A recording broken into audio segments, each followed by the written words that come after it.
Thank you to St. Jerome. Thank you to Father Darrell. Accountability. Accountability. It's what Kentuckians want from their elected officials right now. They want someone to put Kentucky first and to hold Washington and Wall Street accountable. And there is a huge difference between my record of holding pharmaceutical companies and criminals and scam artists accountable and my opponent's record of holding no one accountable, least of all himself. In fact, there seems to be an emerging theme for Rand Paul and the Republicans this year. And they state it simply as, accidents happen. Now let me break it down for you. And you can hear that the answer to all of the following questions are that accidents happen. First, what did Rand Paul say to the families along the Gulf Coast who lost their jobs and their way of life because of BP? Accidents happen. What did Rand Paul say to the widows of Kentucky coal miners? Accidents happen.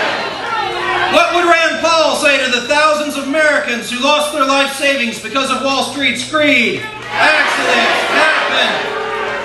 And what did Mitch McConnell say to the Republican National Committee the morning after the primary?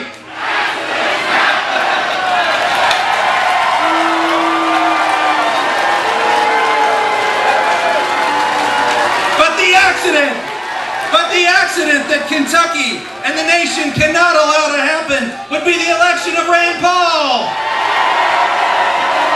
This race presents a clear choice between my proven record and our responsible proposals for the future and the risky and radical ideas of my opponent.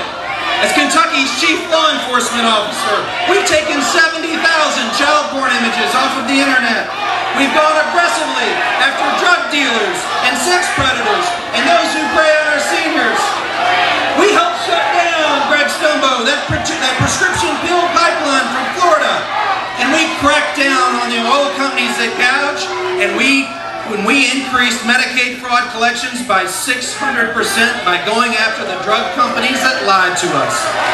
That's a record. That's a record of taking a public office and treating it as a public trust, and that's just what I'll do as your next United States Senator.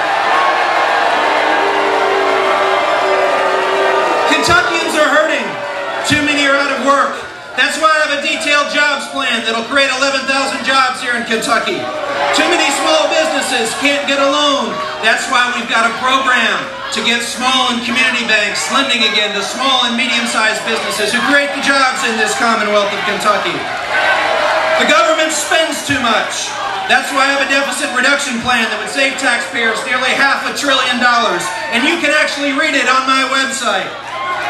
I understand that Kentuckians face serious challenge. And I've seen it firsthand. I've seen it in the small business owners who can't get a loan, or our farmers right here in Western Kentucky who are concerned about this year's crop. But to those families and to those challenges, my opponent offers only out-of-touch, radical views that are risky and even scary. Views that would hurt Kentucky families. And he waffles and he backpedals when his risky ideas are exposed. Just listen. Rand Paul is against nearly all federal spending except that which feathers his own nest. Rand Paul pledged not to take money from senators who supported the bailout until they were willing to line his coffers. Rand Paul is for term limits, except when they apply to him.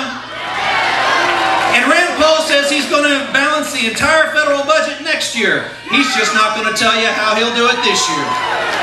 And why is Rand Paul waffling? Why is he waffling? Because he knows you, and you will not buy his risky agenda, ladies and gentlemen.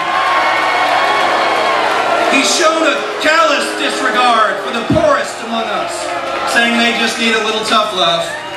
He's shown that same disregard for our farmers, our students, and our veterans. He would eliminate the farm support programs, and he would prevent our students from getting student aid. And Rand Paul even opposes the Americans with Disabilities Act, which provides for basic rights when our disabled veterans return home from these wars. Folks, Rand Paul plays to your fears rather than your hopes. He even rails that in America today, we're like the fall of Rome. Well, you know what? I say he's wrong. I say our best days are ahead of us. And you know what? I'll quote Bill Clinton. There's nothing wrong with America that can't be fixed by what is right with America, ladies and gentlemen. This is an important election.